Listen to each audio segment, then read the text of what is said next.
Not really surprised. We knew it could have gone either way, and the good news was that we were happy either way. You know, this was the first time in a while that going into the last Saturday of the year that all of our options looked great, and so it worked out well, and we'll let everybody else argue about who should or shouldn't have been. What we know right now is that we have a great ball game coming up on January 1st.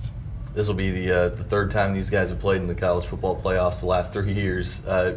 Do you have any inside info, or did you just find out with the rest of us as we all did? We found out as we watched the telecast, so it was interesting, and there was differences of opinion even here amongst our group as to who would get in, and so that makes it interesting. But we've you might call this, I guess, the rubber match or the rubber game to finish out who's best here. But it'll be exciting. The phones are ringing, and in terms of a football game, we've got 2 elite programs right now with 2 great coaches. Clemson, interestingly enough, has only been here once before. Alabama, on the other hand, has been here more than anybody else, you know, that's played in the Sugar Bowl. So that's kind of an interesting juxtaposition. And then furthermore, you know, they've both been in the playoff 3 times for Clemson, all 4 years for Alabama. So we're really excited and think it's going to be great for the city, for the Sugar Bowl, for college football.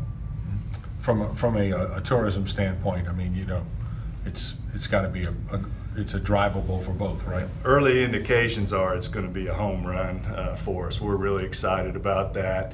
Both can drive in. Furthermore, you know, when you're talking about a playoff, you're looking ahead to the national championship game. Both can also drive to the national championship game in Atlanta. So we think people are going to come to the city, spend time, spend money, and have a great time here.